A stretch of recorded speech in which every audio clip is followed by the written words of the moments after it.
And welcome back, everybody, to another episode of the Still Curtain Podcast. I'm your host, Tommy Jaggi, editor of StillCurtain.com. And joining me, as always, is Still Curtain contributor, Shayne Kubas.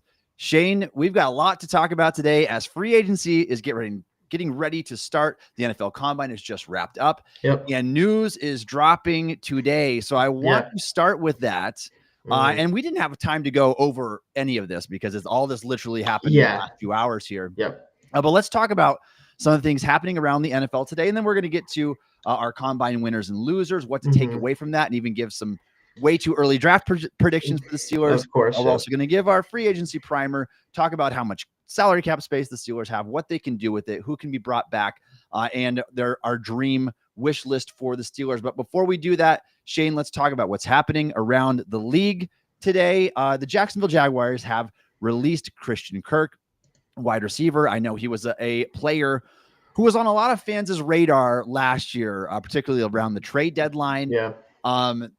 Kirk is a player who, offers a lot from the slot, but Shayne, I don't really think it's the guy the Steelers are going to need. I think they kind of have that profile already on their roster a little bit. Is this a player that would interest you in free agency, knowing that he probably still has a little bit left in the tank? He could be a boost, certainly over what you had in Van Jefferson and Mike Williams last year, low bar.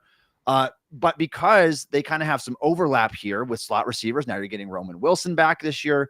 Calvin Austin projects best from the slot, obviously. And that's where Kirk does most of his damage. Are you interested in bringing in Christian Kirk in free agency? I think at this point, the Steelers should be willing to overturn just about every rock for receivers. And Kirk is a good player, right? At the end of the day, I think this team just needs to add actual good players to the room and to the roster. So I'm open to it, but I agree that it isn't the type of receiver that I think they need the most. I think they need that second outside receiver, especially if they're going to keep Pickens as one of the outside guys moving forward, which all signs point to the fact that they're not interested in moving on from him at this point. So working within that, finding somebody opposite of him who can do different things than him, who's more of a route runner type, which Kirk is, but it is, again, mostly from the slot. I think he can step outside a little bit. He has always had a good burst and speed, so maybe he can do some of that in two wide receiver sets, but still a good player and would be an upgrade of what we got last year out of the slot. Yeah, for sure. And he's had a really solid NFL career so far. I think he's actually been an underrated player for most of his career. The signing doesn't look as bad in hindsight now, especially like I remember he kind of set the market for a minute. Yeah, it was high. It was steep. And then all of a sudden guys are flying past him. And we're going to get some big contracts again. So if you're eyeing some players that we might talk about here in a little bit, just keep that in mind. You pay a premium in free agency, and especially at a money 5 position like wide receiver, second highest paid position in the NFL besides quarterback when you average the top salaries. And so not hard to see why that would be the case here. Again, with Kirk, even at this stage of his career in his late 20s and into his early 30s, getting another contract, you're going to have to fork up still because of his past experience. But again, like we said, Shayne, not the ideal fit. Let's talk about some other names here at the wide receiver position that are dropping today as well. The Seahawks have released wide receiver Tyler Lockett. Lockett just took to X a little bit ago with a farewell message to the team. He's been there for a decade. I think that Lockett, pound for pound, Shayne, maybe the most underrated receiver in the NFL over the last 10 years in football. Never put up real gaudy numbers, but he was at one point for a while there, a perennial 1,000-yard receiver quietly, and just a player who was uber efficient throughout his career. Now, at this stage of his career, not quite the same player anymore. I think I just looked at it, 49 catches on like 74 targets. I think Geno only had a 77 pass rating when targeting him this year. He fell out of favor despite playing all 17 games, just wasn't very heavily involved in the offense. And so we could see this move coming in again, Shayne. This is a player who had some connection to the Steelers last year. We talked about him in trade talks, and his name circulated out there. Now he gets the axe. Different profile a little bit, a guy that used to be able to at least win deep, can play inside, outside. How do you view Lockett as a scheme fit? And do you have any interest knowing that he's going to turn 33 years old during the first month of the season? I still think he can play. I think it's not to the same level he used to play, obviously, being in the league for 10 years now. But in general, this is a guy who still is a good separator. You can still track the deep ball. Just isn't going to get over the top of defenses the way he used to, right? Like you have to be more calculated with it. But He's going to be a savvy veteran. I think he can hang on for another year or two, 33, 34. But he is definitely someone you'd bring in, not expecting him to light the world on fire. Like, he'll be just a role player on an offense at this point in his career. Yeah, and I just dropped an article as well. You can read it over on stillcurtain.com. But if you were kind of hoping for that, oh, here's the Russell Wilson or Lockett reunion, that ship has sailed. I mean, we're about 4 years too far past that. Lockett obviously played better in recent years than what Wilson has. But yeah, I Steelers should want no part of that. And I think that we're past that point here. Both of those guys are free agents. I don't think that's the quarterback the Steelers want to bring back. We'll talk about who they might want here when we do our free agency primer. The biggest one, Shayne, to come out, and this is just before we started the pod here, DK Metcalf, another Seattle wide receiver, has requested a trade from the Seahawks. And so we know that these demands aren't always met. Sometimes there's contract leveraging involved here. We saw Myles Garrett request a trade from the Browns, and we'll wait to see whether or not Cleveland has to meet that request. But DK Metcalf now becomes the next big profile player to request a trade from his current team.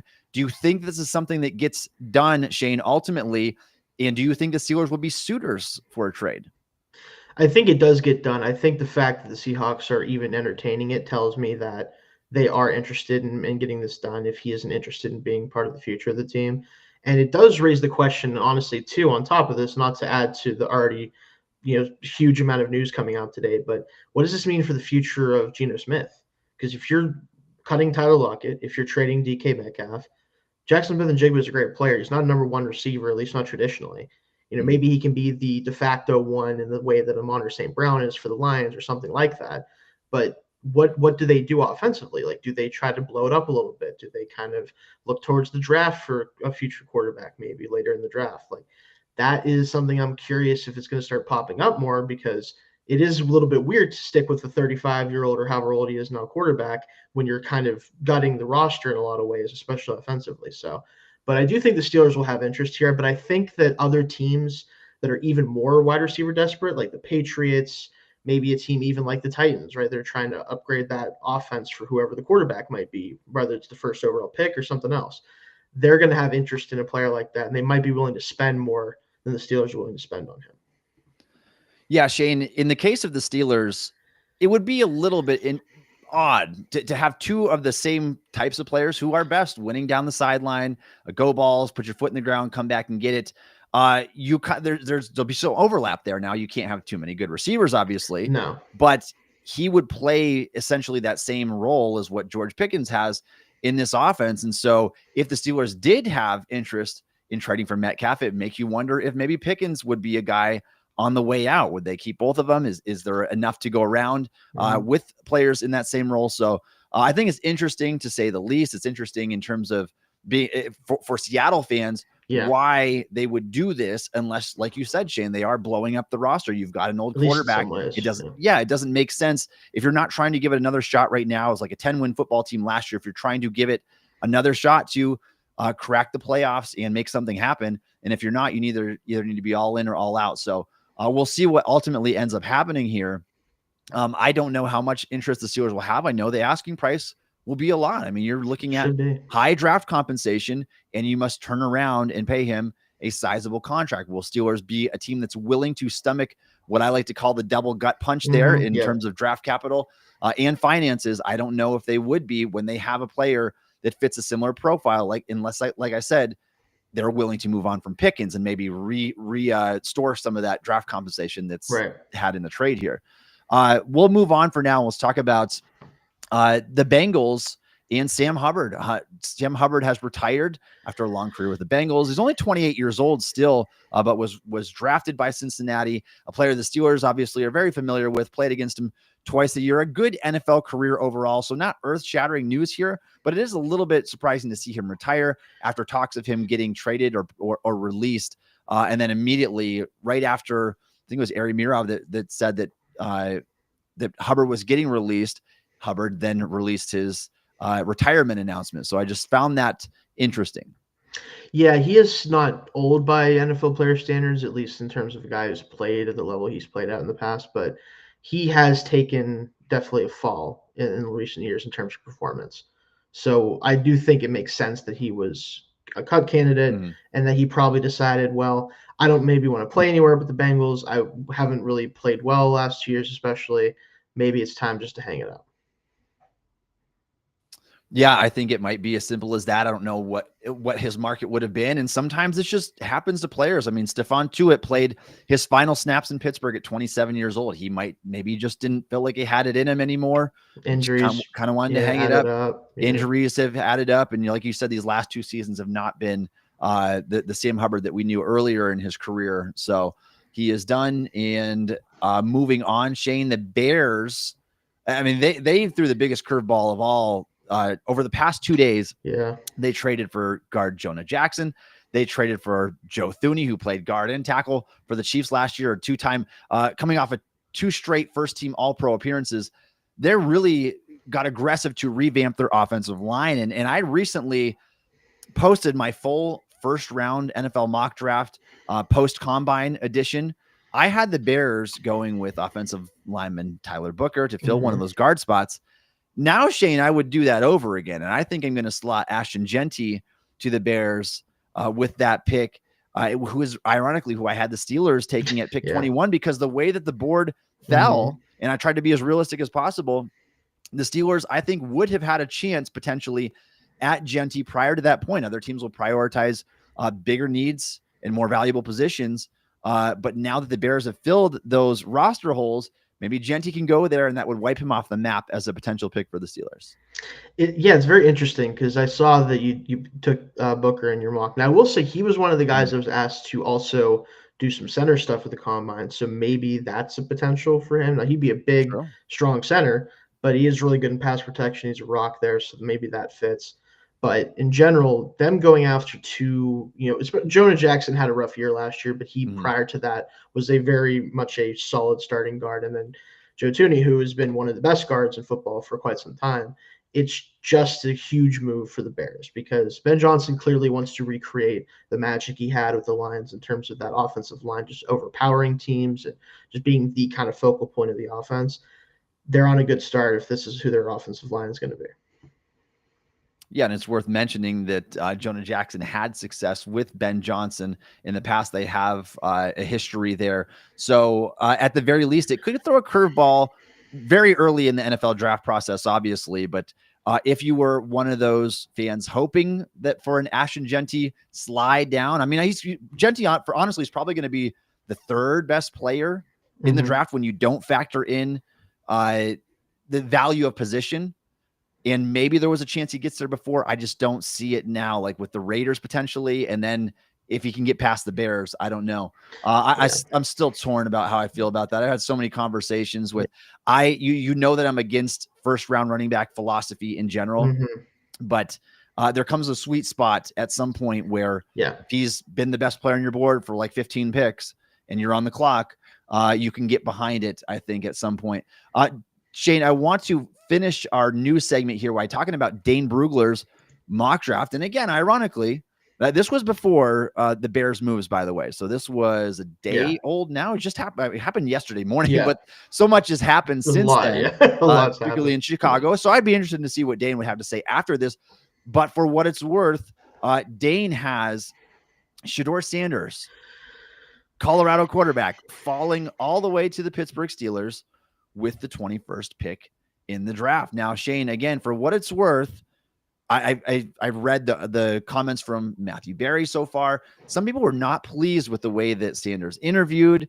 Some said that he came off as arrogant in the combine interviews. And so I don't know if he's rubbing people the wrong way or what, but maybe he could have a slide in this draft. Like he gets past the Raiders.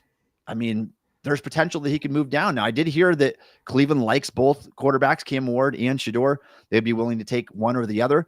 And there's also whispers now that the New York Jets might have Jackson Dart on par with Shedeur as a quarterback, and they could even go that direction with the 7th overall pick. And so, Shayne, how would you feel if this mock draft came to fruition and the Steelers selected Shedeur at pick 21? I think this is better value for him than it would be if a team in the top, 5 to 10 picks took him, admittedly. Like, I think his value is closer to here. I have an early second, late first round grade on him. Same grade I have on Ward, just for very different reasons on those two. I think they're both similar caliber of players, just for, again, vastly different reasons. But I do think that the value fits, and I think that he would be a good fit because he has the accuracy, the ability to take shots downfield, not necessarily with huge arm talent, but the accuracy to do so, the timing to do so. I do think, though, that it would be a weird fit a little bit with the offense that we run with Arthur Smith. But again, I'm going to feel that way with most quarterbacks that we would be having, so I don't know how much I factor that in, especially because if it doesn't work out with Arthur Smith, he'll be gone in probably 2 years, not in a year, because his contract's 2 more years. But we'll get out from under that eventually, and then we can try to figure something else out. But I think the value, at least for sure, fits with that pick.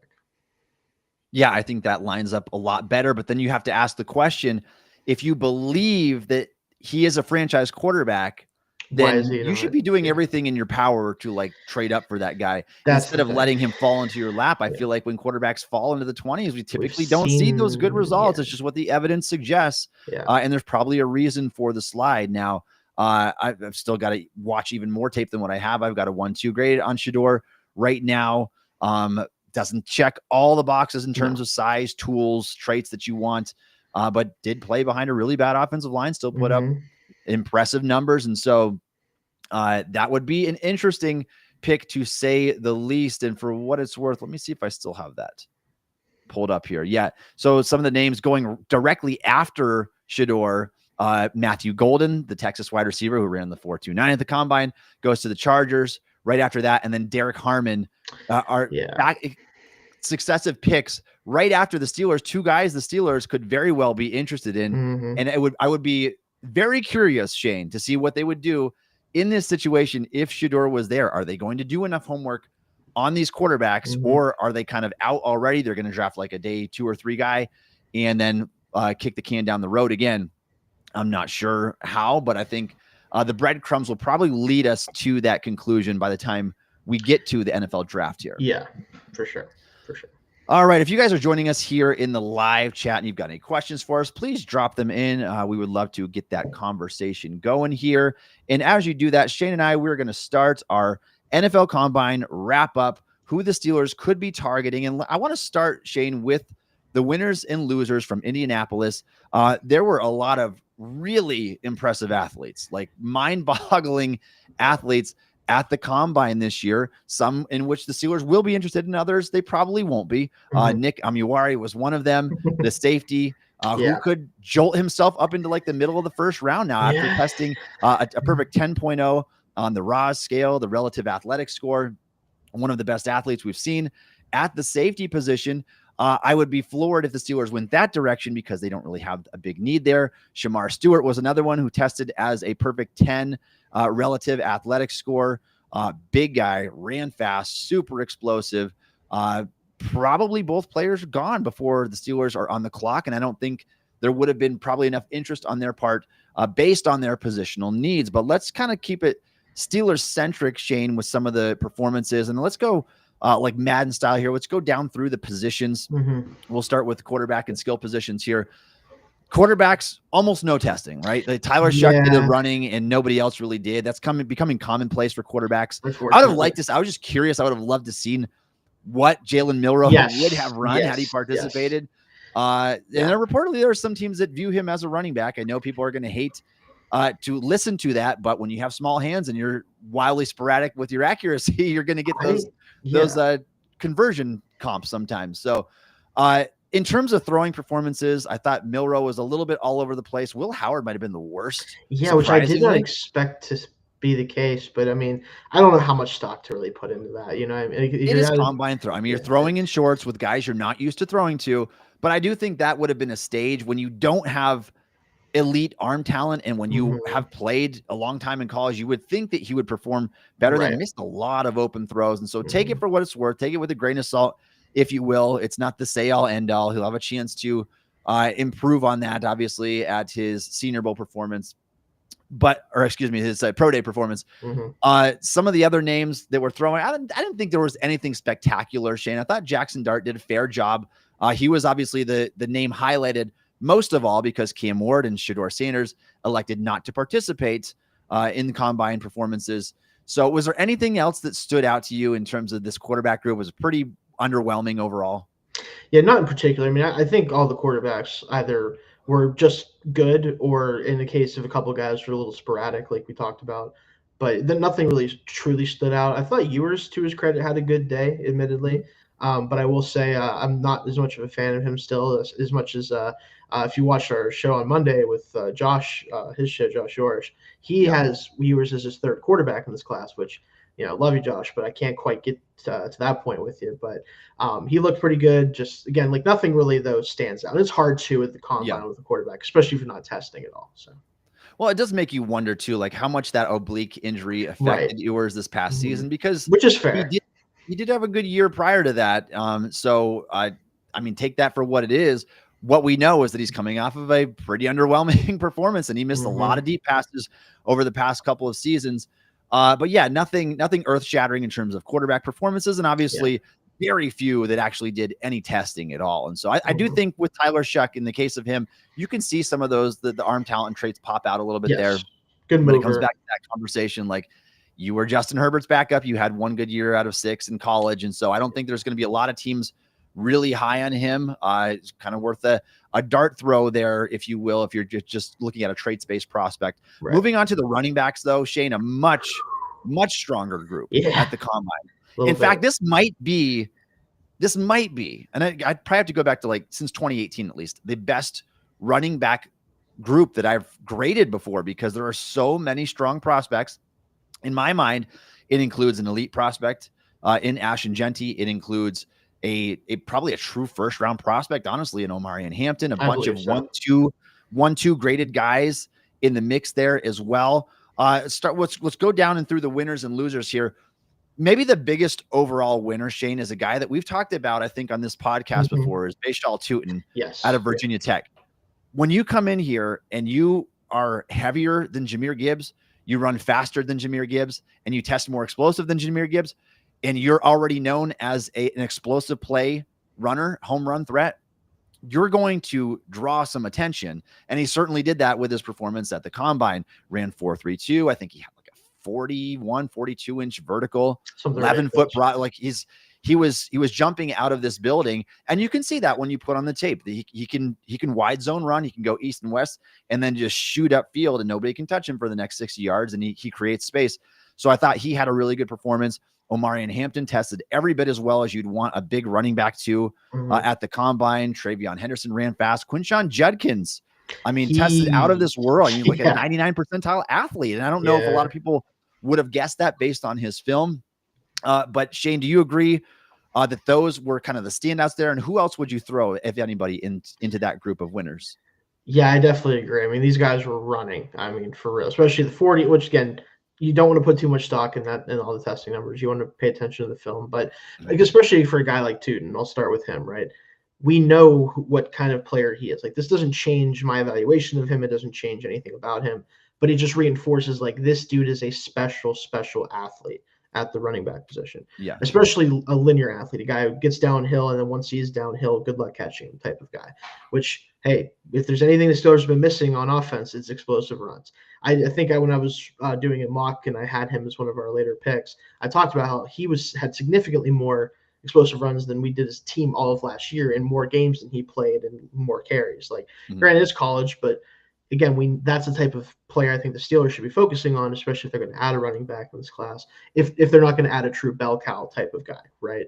And other guys like RJ Harvey ran incredibly well at UCF. His play style, that's really good for him to run that, because it proves that the explosive plays from him also probably weren't a fluke. Like, he is truly going to be able to run away from guys at the next level.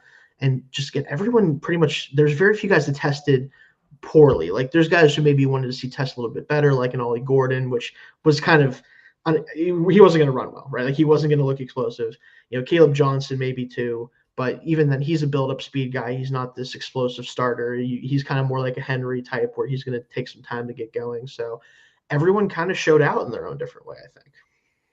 Yeah, I think so too. And you mentioned some of the guys that maybe didn't test as well. Caleb Johnson was one of them, a guy that a lot of people have mocked to the Steelers in the second round. And Shayne, honest to goodness, for what it's worth, maybe if that's what gets him to fall to pick 52 for the Steelers, I think Caleb Johnson's a really good football player. I think he plays so much faster than, I mean, 4.58 is not a fast time speed, but when you put on the film, I wouldn't have predicted that. No. I thought he would have been like a 4.47, 4.49 type of guy. Yeah. And so he surprised me a little bit with that. But like you said, more of the build-up speed there. You can see his explosive playability. I thought he still looked really smooth and explosive in the rest of the drills at the combine. It's just that 40 time is not where you wanted it to be. Same with some of the other guys.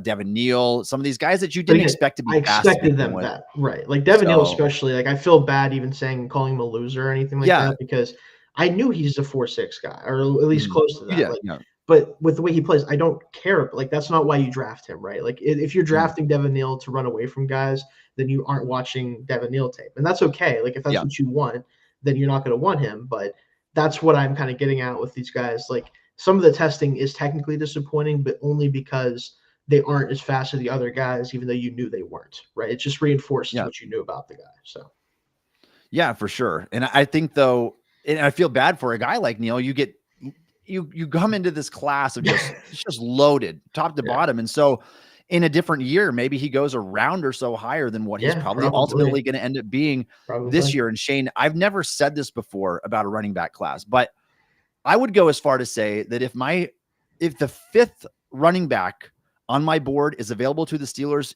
at pick 52 in the second round, I would almost run to the podium to take him, because I can guarantee you there are 5 running backs this year who are easily better than the top running back in last year's class, which was Jonathan Brooks, and a very underwhelming class overall. But we can go stints of having a few years where there's just not very good running back prospects. This year, I think any of these 5 players would have easily been the top pick in last year's class. Heck, you go back to 2021. I think many of them would have been the top pick over Najee, over ETN. And so it's just a really good class overall. And so if you have a chance to get a Travion Henderson in the second round, a Caleb Johnson in the second round, I think it's very unrealistic to think that Omarion Hampton, there's top 25 buzz at this time.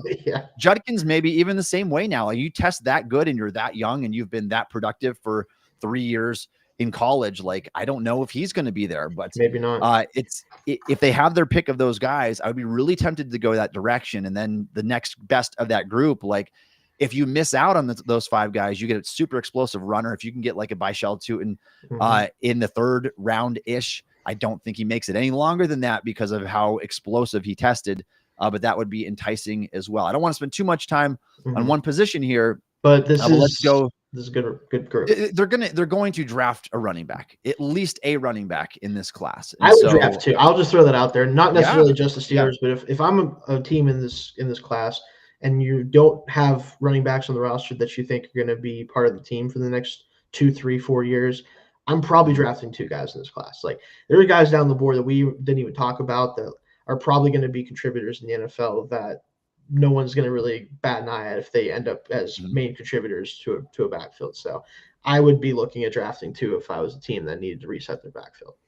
Yeah, it's just so strong. I mean, the more you watch it, the more you see that DJ Giddens and Martinez, and like there's just talent everywhere. You just kind of go down the list. I don't disagree with that, Shayne, especially if you miss out on one of the workhorse guys. Then double up. Like, take a guy late on day 2 and another one on day 3, and you could still end up with a really good running back room without having to hardly invest any finances into it, just a few draft choices. Let's talk about the wide receivers here, Shayne, and some of the big names not participating. Tet McMillan was the biggest one, and Emeka Egbuka, a guy that is firmly on the Steelers draft radar. And hey, maybe both of them will be. I think that Tet's going to go earlier than that. But we've seen mocks recently. Mel Kiper had Tet falling into the pick after the Steelers, and so maybe they'll get a crack at him. I kind of doubt it. Even with him not participating, kind of has the Drake London feel to me, where it's like, I just don't really care what you run. I know that you're going to be a pretty good receiver and a potential go-to option. Anyway. But for the guys who did participate, Shayne, I want to start with Matthew Golden. I love Golden's film. And now, if you would have asked me what I thought he run, I probably would have said like 4.45, 4.47, something in that range. He's fast, but I've seen him get caught from behind. He comes out here and runs a 4.29 at the NFL Combine. And now not only does it, I mean, he's obviously firmly on the Steelers draft radar, but I'm almost hoping that didn't bump him too high where it's like, now I might not consider you there. I know you might have a different opinion about Golden, but I think he's such a natural player and separator on tape. And I think he could be, it profiles as an X receiver in the NFL. So I want to get your thoughts on him. And did that surprise you to see him run that fast at the Combine? It definitely surprised me. I did have him pegged as like closer to like a 4.4-ish guy, like somewhere in the 4.4s. I would have been kind of unsurprised by any range in the 4.4s, but somewhere in the 4.4s. A 4.29, again, I'm not going to over-evaluate that because I've watched a lot of games with this guy. He's my receiver one in this class. Like, he is my top receiver in this draft class right now. So, obviously I'll watch some more tape as we get closer to the draft, and maybe that'll flip around a little bit. But right now, he would be the first guy I would take of this group. So that doesn't change with this, obviously. It only helps that. But I do think the thing with him is I feel like his top speed, he rarely gets to it in game because a lot of the time he is more of a guy that is trying to look for angles to take and kind of isn't as natural as an after the catch threat as maybe I'd like him to be. So he never really gets to that full top speed. But I've seen him do it occasionally on film. It's never quite the 4.29 stuff, but again, a low 4.4, high 4.3 is probably more his game speed. And for a player with his profile, that's plenty fast enough. Like, I'm not worried about that at all. Yeah, no, I agree. I mean, that's a box that's checked, and I don't care if you didn't do the other athletic testing because I love the film. And now that we know that you are fast, whether you play that way or not, we know that it's a box that's checked now. Yes. So that's a player I could probably get behind, honestly, at pick 21. I think it comes at a premium position, and he has a chance to be a really good football player. Yeah. Luther Burden came in with 8.5-inch hands. That was a little bit surprising. Not a huge correlation between hand size and drops. I mean, Antonio Brown didn't have the biggest hands. George Pickens has 8 7/8 hands, though it looks like he plays with 11-inch hands. Right, so I don't think there's a huge correlation when it comes to that. And Burden tested as a good athlete, like we knew that he would. This guy that is 200 plus pounds, really good after the catch. And I think he's going to end up being one of the best receivers in the NFL after the catch. What I want to ask, Shayne, is of the guys who didn't participate, do you think that Igbukah hurt his draft stock in particular? Seeing that Golden tested really well, seeing that Burden obviously did, is there a chance that Igbukah now becomes like the fourth receiver taken in this draft? I would say it's possible, but I think the problem is, again, I think this is where the Combine can kind of skew things for some fans and some people, is if you were worried about Igbukah's testing, then you already don't like him that much. Like, if you cared how well he tested, I also think you just don't value what he is as a football player, because we know he's not a burner. Like, would it be nice to know that he's a 4.5 guy instead of like a 4.6 guy? Sure. But I think on tape, he runs well enough. He doesn't like get caught constantly. He's not this guy that's constantly having trouble getting away from defenders or anything like that. So I just don't really care personally. Like, it doesn't change my evaluation of him at all that he didn't test. Now, if he tested Ohio State's pro day and he does good there, like, that may help him slightly. But if this hurts him for some people, then I think they're just not watching what he's good at, right? Like, that's kind of where I come away with that. Yeah. The other players I wanted to highlight, Shayne, positively were the Iowa State wide receivers. Yes, my 100%. Jaden Higgins and Jalen Noel both tested out of this world. And so, I mean, I'm looking at Higgins right now on his relative athletic score, and a 9.85, ran a 4.47, had a 39-inch vertical, and a guy that profiles similarly to like a Tet McMillan in terms of size, body control, that kind of stuff. Obviously a lesser version of that player, but if you miss out, maybe you can get him a round or two later than a guy like Tet. And then Noel, a guy that Steelers just had a top 30 visit with recently, and you can see why. Dalen Jeremiah believed during the Combine comped Noel to Emmanuel Sanders, and he also tested as a ridiculous athlete, as sub 4.4, a super good explosion, super good agility testing. And so, and you put on his film as well, you can see a guy that's got juice, can get open, can do a lot of things for your football team. And I would not be surprised, Shayne, if that is a firm, like, second round target for the Steelers. Yeah. Like Noel, especially, he's a guy that I struggled with ranking because the way he won from the slot just made me wonder, like, is this just defenses not being able to keep up with a guy that isn't necessarily that fast, but because I'm thinking as a slot receiver and there's a little bit of bias there. And then, watching him, he won vertically so often from the slot that I'm like, is this going to translate to the next level? Like, can he keep doing this? And then he goes out and tests like this. I'm like, okay, well, he's going to have to come up in the rankings now for me, because now that I know he has that athleticism truly, and he showed it at the combine, yeah, he can win vertically from the slot. Like, he can be a dynamic slot receiver, not just like this kind of short area burst quickness type of slot receiver. So he is, as much as he is a slot guy, I think he is a different type of slot receiver than the Steelers have. So if they brought him in, I think he would still be a very valuable addition to the offense. So. Yeah, it's worth noting that those Iowa State receivers each had 1,000-yard seasons that they're coming off of right now. Just a few other minor notes here. Jack Bech didn't run, but he did do agility testing, and he tested out pretty well. Outside of that, I don't think that he's a fast player. I think that you can see that on film. Yeah. And then one guy, Shayne, that I don't know if you've gotten a chance to watch any film of this year, but it's just such an interesting player in terms of his profile, is Dante Thornton. Yep. So he has some Martavis qualities to his game. Now, I don't know if he's very natural or what he will offer in the NFL, but if you are looking for like that home run swing, like 4th, 5th round of the draft, this could be that guy. Came in at 6'4.5", 205, ran 4.30, and was a phenomenal deep threat in college. So I don't know what you do with him. I don't know if you can make anything out of him, but his film is interesting. And now he tested, obviously, as an elite athlete. It's really tough because Tennessee receivers, yes, and especially specifically the Tennessee receivers that play the deep threat role, it's just with that offense, it's really hard to tell how good they actually are. And that's my problem with him ultimately. Like, I think as a flyer, absolutely you should take a flyer on this guy on day 3 somewhere. Because if he actually is legit good deep threat receiver, not just kind of being propped up by the hashes and how they run their offense in Tennessee, where you can pretty much, shake the hands of whoever's on the sidelines, I think is what Dan and Jeremiah said when he was talking about the Tennessee offense. Yeah.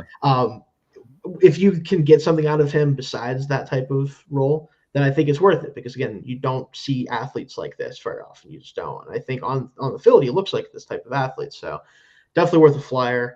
For the Steelers, we have a lot of guys who kind of are best down the field. So I don't know if it's necessarily the flyer we should take, but I think that a team definitely should take one.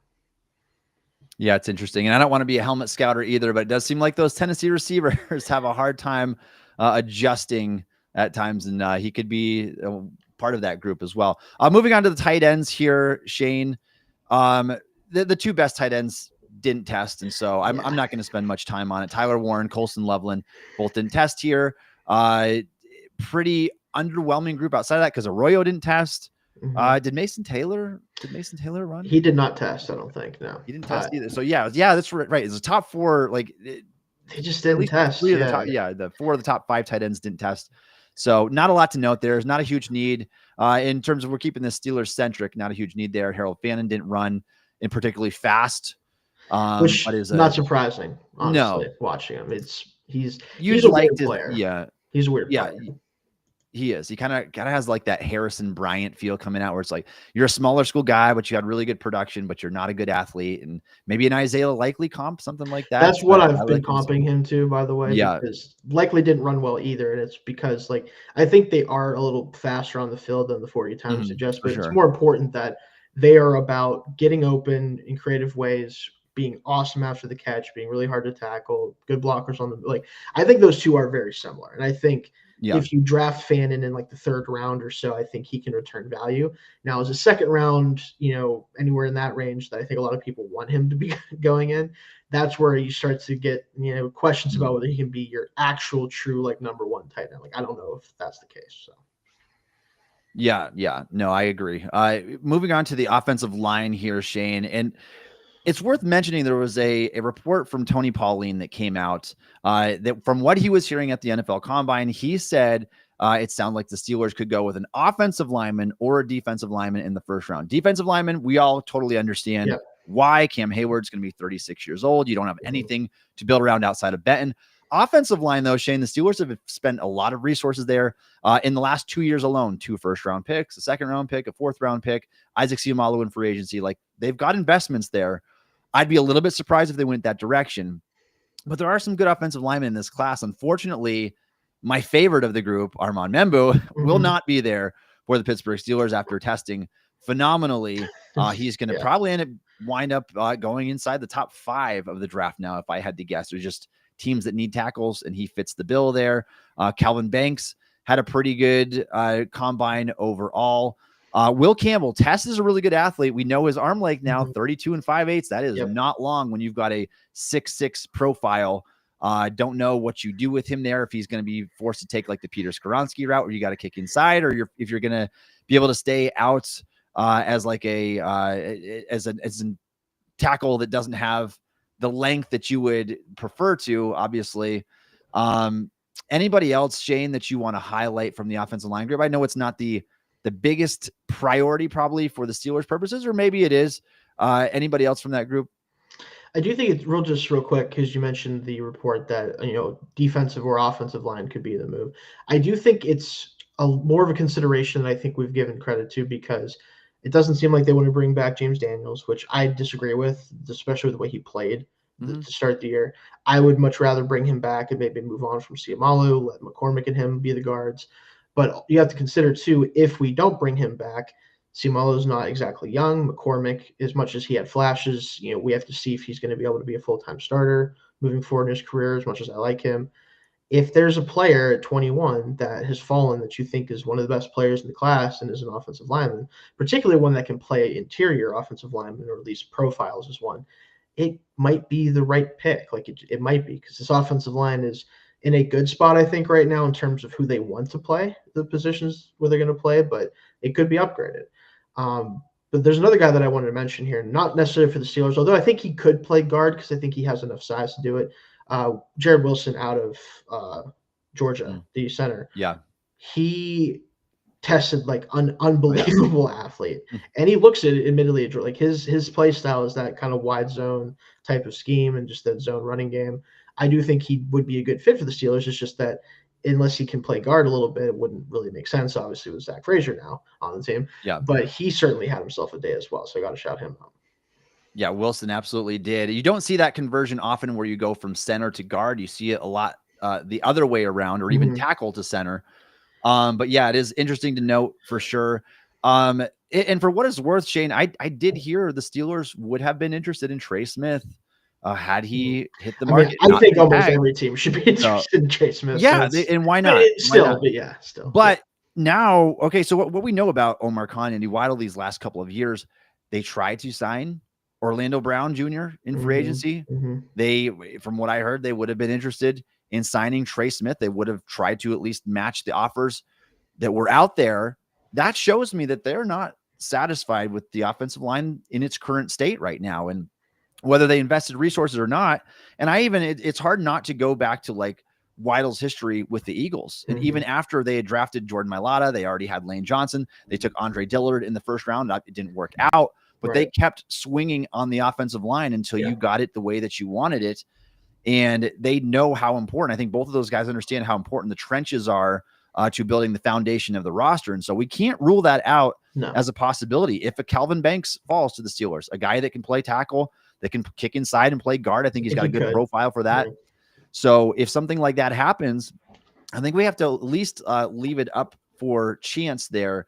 So keep an eye on that, and we'll see if there's any interest during the pre-draft scouting trail. If a couple of these guys, a couple of the first-round prospects get a 30 visit, Shayne, it's a real, it's in play. Yeah. If they don't, then you can probably wipe it away as it was just hogwash. But we'll see what happens there. Let's move over to the defensive side of the football. We'll talk about the defensive line here. And Derek Harmon, Shayne, was already a player that I had very much considered at pick 21. I am firmly on the Derek Harmon train. I didn't need him to run the 4.95 to do that because he was already an explosive athlete. But yeah, when you are 6'4.5" with 34 3/8 arms and 313, and you are running a 4.95 at the combine, you've got juice. I mean, he tested just purely speed-wise and just testing numbers as a faster athlete than Chris Jones coming out with a similar size profile. And that is impressive.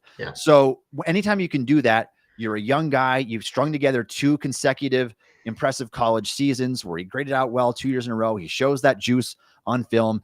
He reportedly sounded wonderfully in like the in-person interviews. One of the best to come out of the in-person interviews and media sessions at the combine, just had the right answers for everything. You could say he claims he can play anything from 0 tech to 5 tech. And so it's hard not to get behind a player like Derek Harmon, especially considering this could be Cam Hayward's last year. And you've been missing Stephon Tuitt all these years. You've been missing a complement, and you need to rebuild the defensive trenches again. Yeah, it was so good to see him test so well. And again, I expected it. I thought he was going to test in this range, just watching him on film. Just a very fluid mover, just a guy that is a very natural athlete. And you can tell that this is a guy that was able to go down to basically being more of a 3 tech, 5 tech size guy, opposed to being more of a nose tackle at Michigan State. Like that loss of weight, being able to do that and then gain this much flexibility and fluidness in just really one season is really impressive. So he's still a guy that, like, if I was picking for the Steelers, he's firmly on my top 3 list, at least, of names I'd be looking at. And honestly, until I see something that says otherwise, he'd still probably be the guy that I would predict. And we'll talk more about that later, but he's still firmly in that range for me. So, yeah, it just makes so much sense in every angle that you look at it. With the exception of, I would say, Shayne, the Steelers offense reeks. And so yes, you could say that is the one downfall. Can you afford to invest in your defense again in the first round? Even if you go like back-to-back picks in day 2 on offense, can you afford to go there again? I still think the philosophy overall is correct in just getting foundational pieces. Yes. And I think that he could be that. He's got a lot of traits and A+ upside to work with there.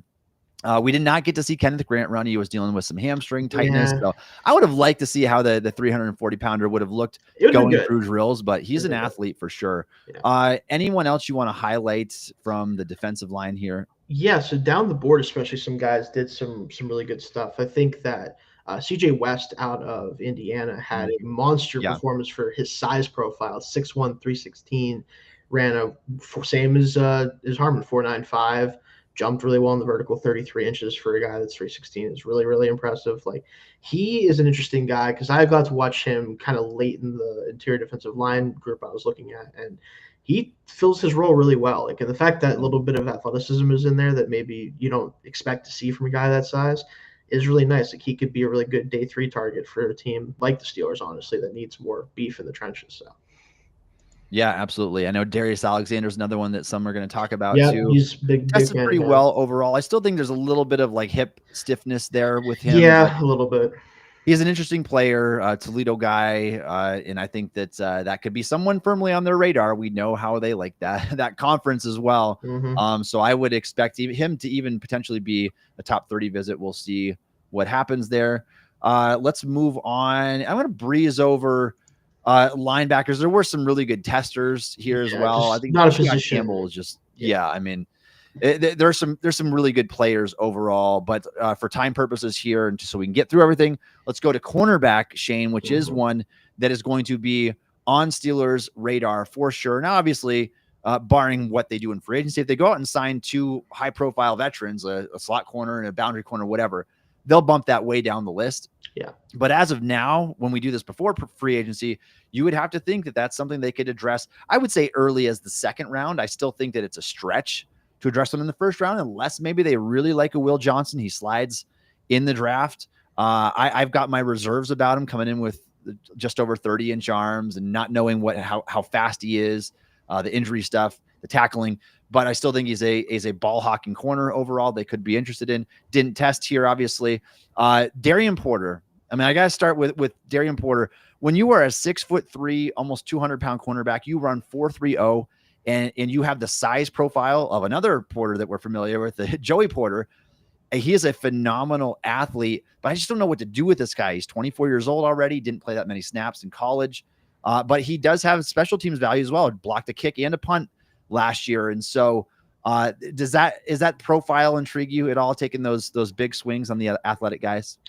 I do like that at corner, because the thing with corner, especially in today's NFL, and there's plenty of examples of guys who aren't like these unreal athletes out there that are still good corners, right? So don't get me wrong.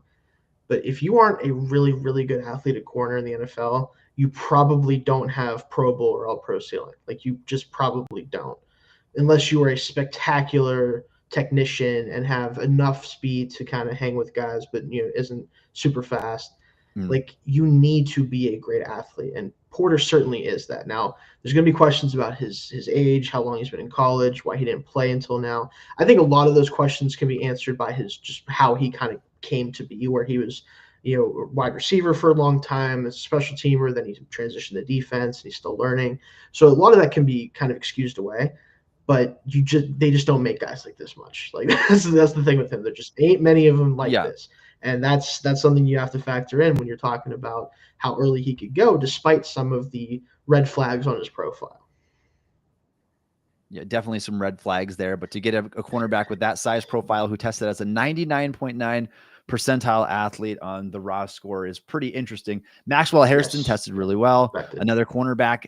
Doesn't quite hit the benchmarks the Steelers look for. They did just have Dante Jackson on the outside last year, who was a similar profile. They did, and very similar profile to Dante Jackson. And so maybe they won't rule that out. And probably they'd be more lenient with that past the first round anyway. Jahdae Barron's another one who, again, tested as a good athlete. You got versatility. He can play in the slot. He can play outside. I think the Steelers have desperately been lacking that type of cornerback. I don't know if that's the thing. And I don't think so. No, and even with him, like I wonder if he would meet the benchmarks the Steelers look for, because he only came in at 5'10 and a half with 29 inch arms, 29 and a half inch arms, 29 and 3/8 inch arms. So that he definitely falls short there. Running a 4.39 is obviously great.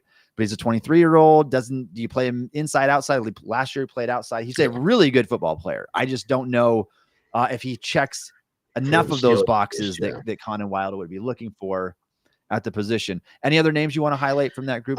Jacob Parrish did really good in the drills, and also he ran really well too. I think it was 4.35 was it ended up being 4.36, something like that. But he was phenomenal. He's more of a slot type. I think that would be more in the Steelers' wheelhouse as a potential answer in the slot if they don't solve that in free agency, which we'll talk about that here in a little bit. But in general, I think that the corners did a pretty good job overall. This really fast defensive group, and honestly just really fast testers at the combine in general. I think they really all kind of showed out here. Yeah, Parrish ran a 4.35. Very good showing from him as well. A lot of just smooth, fluid movers there at the position this year. We kind of talked about the combine stars already on the Steelers draft radar as we did this. So, Shayne, would you give your way too early Steelers prediction at 21 right now? I know that we've still got a long ways to go, but based on, has it changed after the combine, and would you still give the same draft prediction? I think I still would. I'm just curious, will one of these receivers entice them enough to overlook the talent on the defensive line that might be there? Because if I had to guess at this moment who would be the best player on the board among those two positions, I think receiver has a chance, because I'm hearing that some of the receivers could fall a little bit. So more of them might be on the board at 21 than I expect. Like, if Matthew Golden, Egbuka, Burden are all on the board, that's going to be tough to not take one of those guys. But I do think Derek Harmon is worth taking at 21. So I think I'd stick with Harmon for now, because I do think they're going to try to address receiver in some way in free agency, and we'll get to that in a little bit. And if they do, I think that makes it a need that can be addressed later. But it is still going to be hard, I think, to pass up on some of those receivers. Yeah, Shayne, there were two guys in particular that I wrote about immediately after their combine performances. The first was Derek Harmon, and how basically that just feels like such a Steelers pick in every sense right there. And then second one was Matthew Golden. Like that box is checked above and beyond with speed now. He was already good on film, obviously comes at a huge positional need for Pittsburgh. And so those are the two guys that I would lean to. I would still probably say Harmon, just because I know the Steelers is recency bias. They got run on for 299 yards in the playoff game against the Ravens. And so as big of a need as receiver is, I kind of, my early prediction here is that they do something a little bit more in free agency to help the receiver position, so that they do have that flexibility to take a really good defensive lineman potentially in the first round this year. So I'll still say Harmon with my way too early Steelers prediction. All right. If you are a fan of the Pittsburgh Steelers and would like to support the Steel Curtain Podcast, please consider subscribing to the Steel Curtain Podcast on YouTube. We appreciate all of your support. All right, Shayne, let's give our free agency primer for the Pittsburgh Steelers.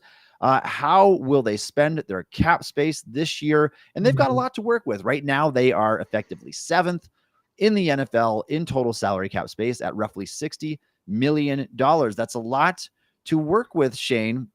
Obviously, you have to factor in after displacement here. So their effective cap space is $56.5 million right now. Still a lot of money. It's not Patriots level where you got like $119 million to spend, but it's a lot of money. And you can do a fair amount of things with that. Now, based on Steelers history, we know how they've done this before. And this could change because we've only seen 2 of these off seasons so far in the post Kevin Colbert era. But a lot of times what the Steelers will like to do, Shayne, is they will kind of parse out their money and get 4 to 6 like stopgap level starters with maybe 1 like upper level starter.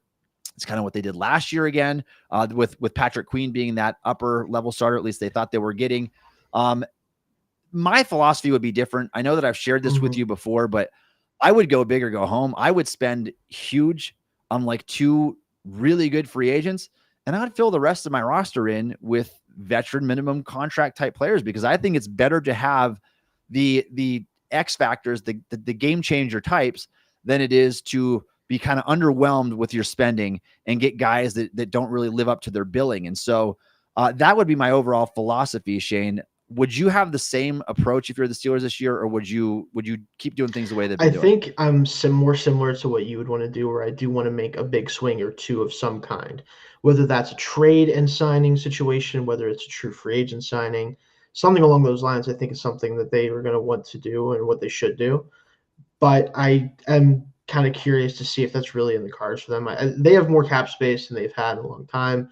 They should be more aggressive. Khan has been much more aggressive in free agency than Colbert ever was. So there's hope there that he is going to be willing to spend money on certain positions and certain players. So we'll see if that kind of checks out. And admittedly, that 60 million cap number, I kind of just did a couple cuts of guys who I think could be on the chopping block, and they could easily get closer to 75, 80 million if they really want to. Now, obviously, we have to see if they're willing to do that. And they should. But yeah, they could and most likely should, because I'm talking about cuts of like Larry Ogunjobi, Cordero Patterson, who it's not really worth the roster spot at this point, I don't think. I think I also Dean Lowry has like $2.5 million. Dean Lowry, guys like that, all guys who could easily. Cole Holcomb, if they decide they don't need more linebacker help, and with his injury history, like all those guys could be on the chopping block and could save them a lot of money. So. Yeah, and those are the questions that you need to ask yourself if you're doing your due diligence here, is saying, would you rather have the combination of Larry Ogunjobi, Cordero Patterson, and Dean Lowry, or would you rather package that money, take that $10 to $12 million and spend it on a free agent? Like, to me, the answer is very clear. I can replace those guys with veteran minimum contracts. And yes, I probably get a downgrade if I do that in Ogunjobi's case. I probably won't miss a beat if I do that for Patterson and for Dean Lowry. And so I think all those questions have to be asked as you enter free agency here. So Shayne, let's whip down through the list of Steelers free agents so that everybody's clear on who is going to hit the market here this week. Russell Wilson as quarterbacks here. Russell Wilson, Justin Fields, and Kyle Allen. All 3 of the quarterbacks from last year's. The only quarterback on the roster right now is Skylar Thompson, and he should be a scout team quarterback at best. So all 3 of those guys hitting, maybe 1 resigns. It looks like Justin Fields is the direction that they're leaning there. For running backs, Najee Harris, Jaylen Warren, your 2 top guys, the tandem that they've had over the past couple of years will be no more this year. In my prediction there, Shayne, would be that Najee is gone and obviously Warren returns. Do you feel the same about right now? That yeah, I mean, Khan said he's going to tender Jaylen, which we all expected. And I know that Najee and the team, I believe, have met since the end of the season, but I think that enough interest from outside teams are going to make his price too much for what they'd be willing to spend to bring him back. So. Agreed. Wide receiver, Mike Williams, Van Jefferson, Ben Skoranek, Scotty Miller. Good riddance to you all, but Skoranek, you can come back and play special teams by all means. Otherwise, those guys can find jobs elsewhere if they do find jobs elsewhere. Yeah, if they do, I feel like it would be hard to persuade somebody after if you put on their 2024 tape. But we'll see. Tight end Michael Pruitt. Dealt with injuries and Arthur Smith at this point. So I don't know. But probably not. Hopefully Arthur not, Smith honestly. Offensive tackle, Dan Moore Jr., Calvin Anderson. Anderson was not great when called upon. Dan Moore, you're going to get more money elsewhere, more than Steelers are going to be willing to pay you, and you don't want to be a swing tackle because you only like playing left tackle for the Steelers. So, guards, this is where it gets interesting. James Daniels, Nate Herbig, Max Sharping. Do they bring back Herbig potentially as a depth option, or you think both? I think Herbig has a chance to come back. You know, they love their brothers. You know, so they might bring him back. Obviously, Herbig also kind of unfortunately didn't get a chance to compete to play, which is ultimately good for the Steelers because they got to see Frazier right away, as he should have played right away anyway. Maybe would have regardless, but I could see them bring him back step signing. James Daniels is the one where I'm like, coming off an injury year where he was so good before the injury, like, his value is probably going to be depressed a little bit just because of the injury situation. Didn't get to play a full season. I would seriously consider trying to bring him back. Like, I think he's the best guard on the roster when he's healthy. So why wouldn't you consider it? But it seems like that isn't going to be the case. So. And for what it's worth, he was the #1 graded guard by Pro Football Focus before he got the season-ending Achilles injury. Center Ryan McCollum. We can find a center of some kind back. Maybe it's Herbig technically being the backup, so we'll see, but something like that. Defensive line, Isaiah Loudermilk, though we just talked about guys who should be cut candidates, and Ogunjobi and Dean Lowry. Loudermilk just didn't do enough during his career. People had hopes that he could be maybe one of those rotational defensive 3-4 defensive ends there. Didn't really pan out. Jeremiah Moon. I mean, I understand you got a hat over Preston Smith late in the season. I'm still trying to figure out why, but I don't know. Landon Roberts and Preston Smith is gone. Obviously, he was cut. They weren't bringing him back on that contract. Linebackers Landon Roberts and Matakowicz. Roberts, I would seriously consider bringing back, depending on what the asking price is. But he's so good going downhill, so good in that role last year for Pittsburgh that I would try to figure out a way to make that work. It would give you depth and stability. Absolutely. I think that as much as Peyton Wilson needs to be on the field a lot too, I think that Roberts' run defense is more than valuable enough to have a roster spot specifically, and also to get a little bit of money. Nothing crazy. I wouldn't spend too much money on it, but if he can come back, especially maybe you do cut Holcomb with him missing all of the last year and a half or so, and free up a little bit of money that way and give some of that money to Roberts to come back. So. Cornerbacks, we could see a very different group this year. Dante Jackson, Cameron Sutton, James Pierre, Zion Gilbert are all free agents. Jackson obviously was the starter opposite of Porter, got banged up at times, had the 5 interception, what was inconsistent, I would say, to say the least, in coverage.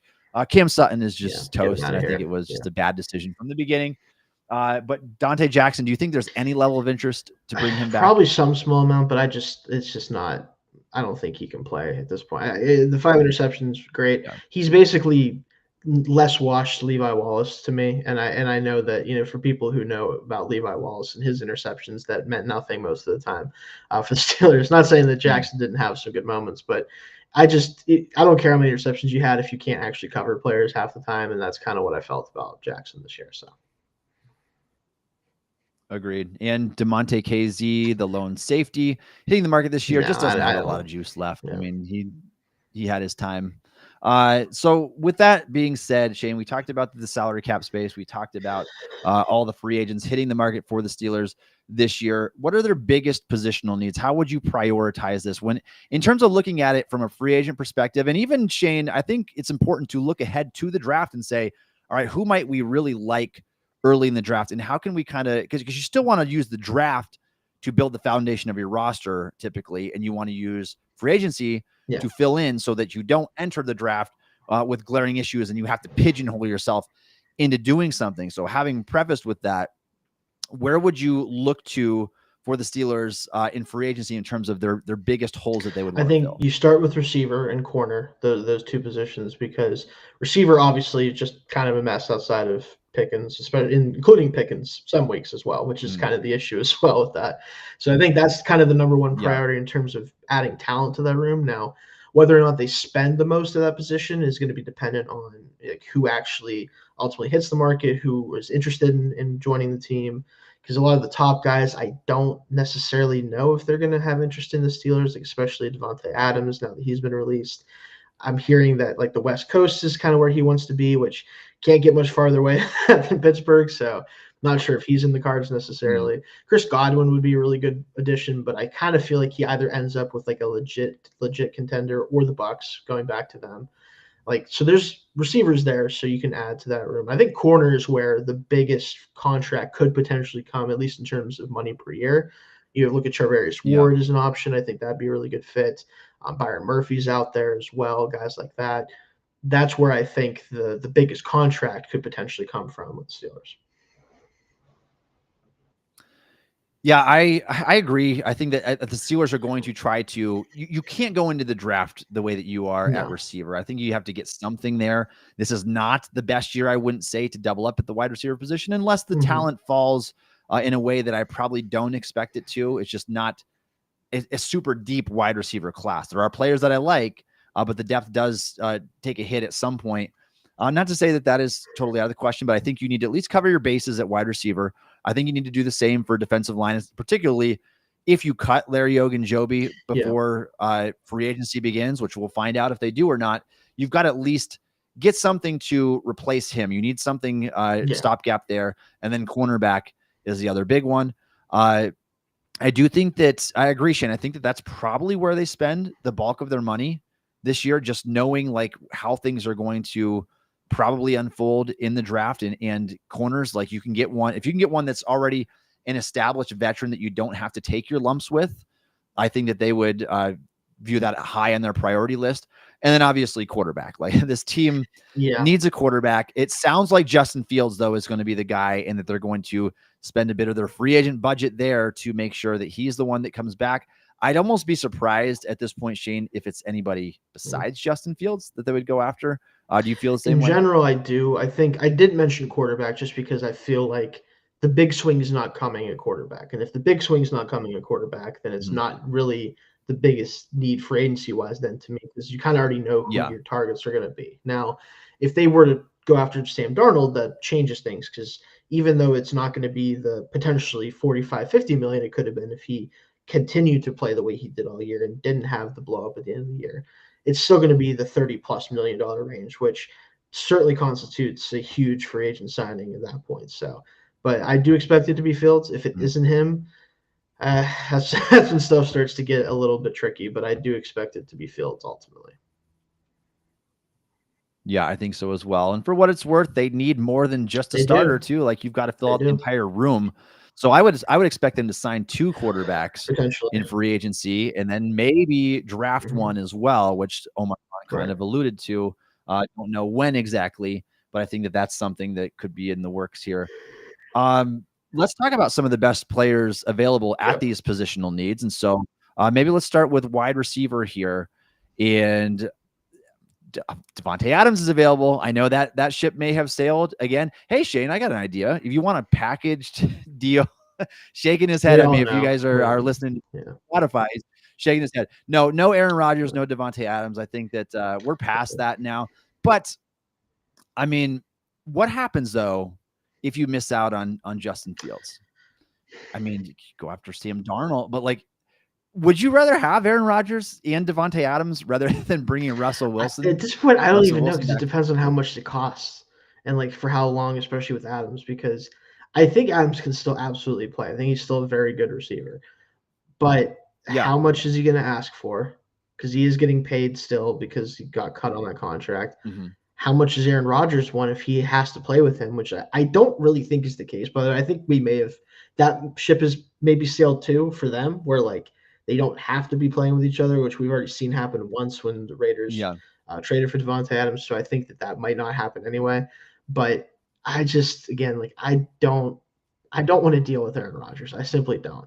Like Russ is kind of a goofball sometimes, and it is like weird, but he's not Aaron Rodgers weird. Like I can deal with Russell Wilson weird in terms of that aspect of it. I can't deal with Aaron Rodgers weird. Like I can't do it. So I'm out on that idea. But Adams by himself would certainly intrigue me, but I feel like he's probably going to be looking elsewhere.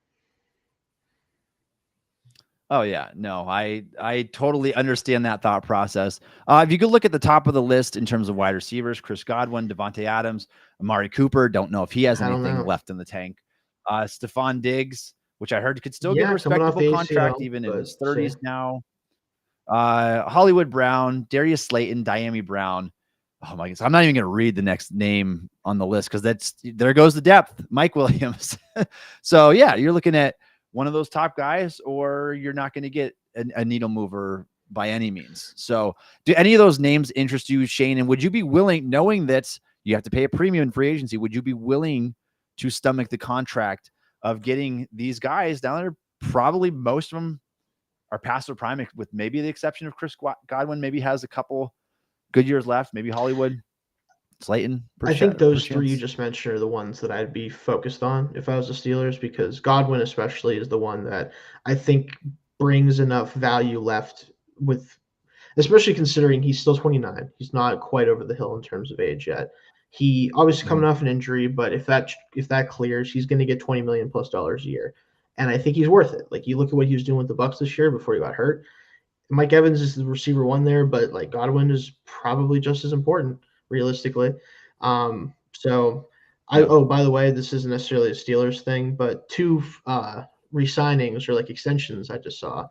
Max Crosby got the most non-quarterback money ever on a 3-year, $106.5 million extension. So that's over $35 million now for edge rushers. So Steelers, TJ, let's get TJ signed here real fast. TJ, and then also Zach Bond re-signing with the Eagles, 3 years, $51 million after an all-pro season. So I just want to throw that out there. Good for him. Wow. On top of the Saquon Barkley extension, that made him the highest paid running back. So the Eagles are just continuing to do their thing. So they're doing that. They're going to be contenders again. Yeah. But no, really the receiver, like if you can't get Godwin, Darius Slayton makes a lot of sense to me. He's certainly a guy. Hollywood Brown coming off of basically no production because of an injury. You could get him for probably cheap, but he is a legit, actual, like normal deep threat opposed to the weird deep threat that George Pickens is. So that would be helpful. Those guys are all guys I would take shots on for sure. But outside of them, there's guys down the board that I'm currently in the middle of writing a low-key free agent piece that 2 receivers are going to be named on that. But in general, in terms of guys who could actually like legitimately be starters next to Pickens, those are probably the 3 guys I would be looking at. Yeah, I think that's just about it. Because when you get below that list, you're looking at Elijah Moore and very aged out Keenan Allen, DeAndre Hopkins the same way, Josh Palmer, like those. You're not bringing Deontay back, obviously. So, I don't think so. Those are the names. It really tailors off there quickly. But I do think that maybe the Steelers will be in play for one of those big names, the Chris Godwin, Devontae Adams. I just think that you're going to have to pay too much of a premium to bring one of those receivers to Pittsburgh. And a Hollywood Brown type, I've never been that interested in that type of receiver.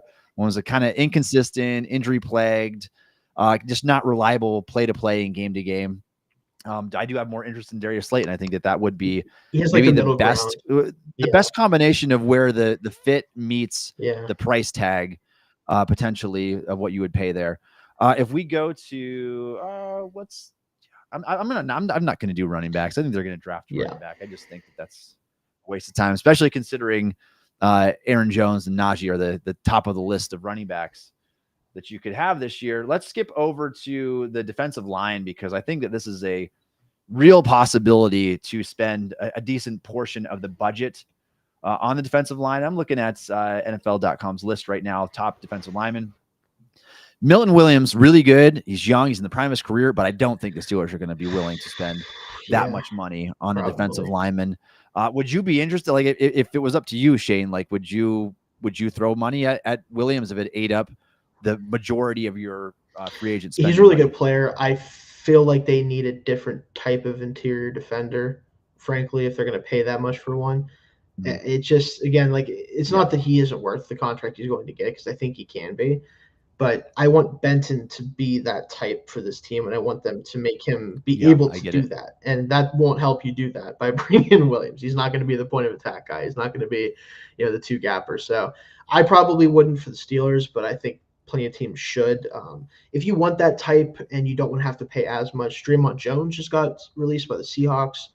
He's that type of player. You could probably get him for much cheaper, considering he's coming off a down year for him, and also just, was already making $17 million, and the Seahawks weren't willing to pay him that much. So, maybe get him a little bit cheaper, someone like that. That's the problem with the interior defensive line class for agency. There's there's guys there for sure, but I don't know if many of them fit what I think this team needs to add, especially for a significant amount of money. No, I 100% agree with your assessment there. Milton Williams isn't the type of guy that would allow Keanu Benton to move because they're going to play that same role theoretically. And the other problem, Shayne, here is particularly, I don't know why, but when it comes to defensive linemen in free agency, the guys are old every year. And outside of Milton Williams, they're all old. I think it's because when you get a good defensive lineman, you don't give him up. You pay that guy typically. So now what they could do, you could take the Javon Hargrave reunion. I don't know how that would go at this stage of his career, but he's high on the list. Levi Onwuzurike would be an option. Calais Campbell, you want to just get the oldest, strongest offensive or defensive line. Cam Hayward and Calais Campbell. So Jaron Reed, Thornton, BJ Hill, Poona Ford, DJ Jones. Maybe you get the Chargers should not let out of the building, but I will take him twice on Sunday. Let me put it that way. Every day and twice on Sunday. So yeah, I will say that. So there are, I mean, yeah, there are names here for sure. And I would be honestly a little bit surprised if Steelers don't go after like one of the top 10 interior defenders in free agency because they were porous against the run last year. They need the help. They need the depth. I kind of hope it comes at the expense, honestly, of Larry Ogunjobi getting released because I just think that's a poor use of money. I don't think they're getting anywhere close to what they should be getting out of that contract. He gets washed out of the run, and he's certainly not any better at this stage of his career. And then the last position I want to highlight here, Shayne, is cornerback. We go down through the list of guys potentially available and players Steelers could target: Carlton Davis, DJ Reed, Byron Murphy, Asante Samuel Jr., Paulson Adebo, Christian Fulton, Nate Hobbs, Jordan Lewis, Stephon Gilmore, Rasul Douglas, Julian Blackmon, Mike Hilton. The list goes on, but it's a really strong list overall of cornerbacks. And thankfully, that lines up with a big positional need of the Steelers this year. Is there any of those that strike you as players that they could target? I think the guy that makes the most sense is Charvarius Ward. He fits the profile of the type of corner they like to have. He's not quite as old as like a Darius Slay. I know there's going to be talks about that being like, can we do the Joe Hayden thing where he's old but he's still good? I think Slay can still play, but I don't know if he should be the first guy they call. Let me put it that way, right? I think that he's a guy that is in play for a year or so, but I think Charvarius Ward would offer you a couple years of good play still if you can sign him. I like DJ Reed a lot, but he's just not their type as an outside corner. And as good as he's been an outside corner at 5'9", just isn't really their type. Byron Murphy's been really good for the Vikings, so I can see that being the case as well. A guy that I think they should target specifically because we just keep having issues with this position in particular, Nate Hobbs from the Raiders. Really good slot corner. I think that would solve that position for the most part and then allow you to focus on, maybe you end up having to spend a little bit less on an outside corner to play opposite of Porter, but at least you have the inside solved for the time being. Like some combination of Hobbs and like a lower end starting corner or a true like starting corner on the outside and then trying to fill that hole at slot elsewhere. Yeah, and Shayne, I was actually going to ask you next, what would be your preference? Like if we played a hypothetical here, the Steelers can only get one upgrade at starter for the 2025 season. Would you rather replace Corey Trice on the boundary, or would you rather replace Beanie Bishop in the slot with a high budget? I still think outside corner, as much as I will say slot corner is a much more important position than people give it credit for in the right defenses, especially, right? I think there's guys in the draft that I like as like a slot defender type that I think they could get in the third round or later if they want to address corner. And you could then focus on signing an outside corner to just make it so Corey Trice especially has more time to settle in because the guy just needs to play. It's just stay healthy first too, because you can't rely on him as a starter. As much as we both like him, until he can actually get through a season to some degree, we can't expect him to be the outside starter opposite of Porter for 17 games. It's just not realistic to ask him to do that at this point. So addressing outside corner, making sure that position is filled for the time being, letting Trice get in, occasionally maybe play a little bit of time in the slot, whatever, and then addressing slot elsewhere is probably what I would do at this point.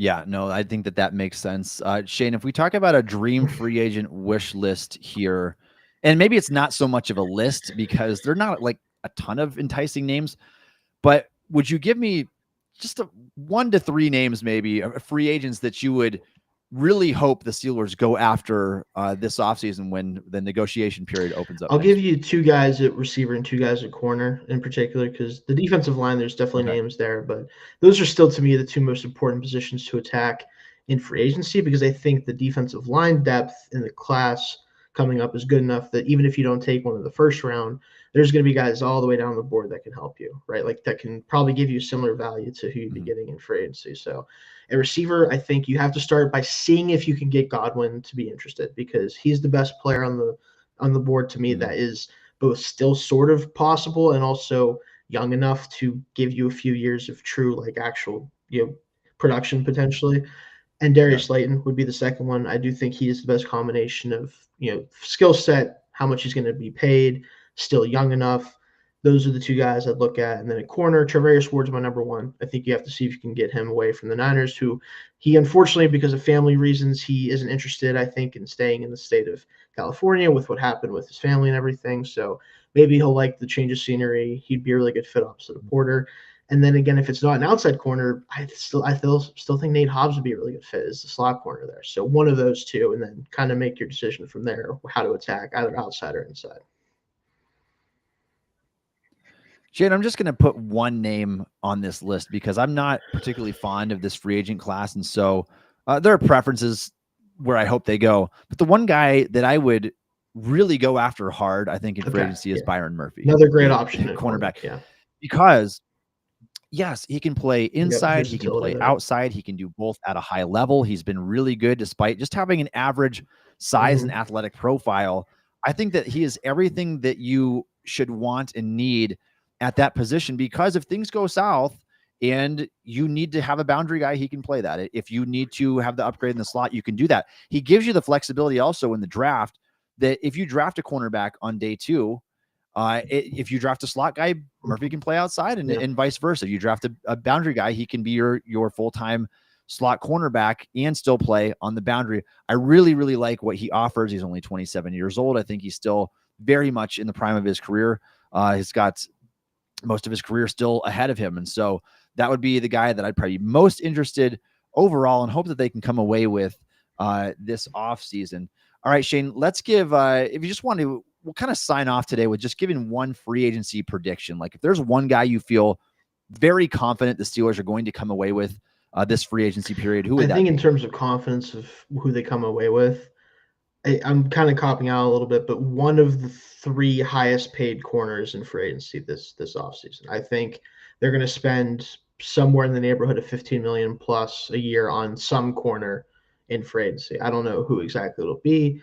It could be a Byron Murphy, could be a Ward, could be whoever, but I think they're going to make a big splash in the secondary one way or another is my guess.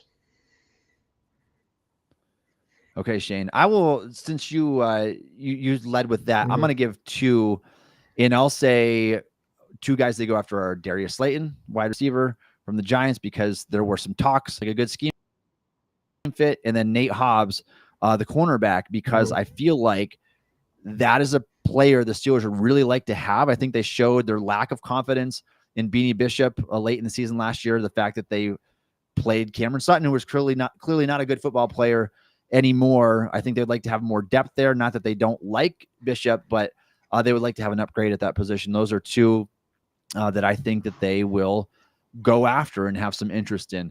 All right, if you guys have any free agency predictions, please drop them down in the chat. Leave us a comment if you like the show and you want us to continue doing it and keep bringing you Steelers content. Please leave us a comment. Tell your friends about the show as well. We go live on this show every single Wednesday at 1:30 p.m. Eastern time. Also check out Josh Yoris's show live on Mondays at 1:30. Thank you for joining us on the show today. You can follow Shayne on X at Shayne Kubas. You can follow me on X at Tommy Jaggi. You can download the Still Curtain podcast wherever you get your podcasts. Also check us out on YouTube or ask Alexa to play the Still Curtain Steelers podcast. And thanks again for listening to the Still Curtain podcast.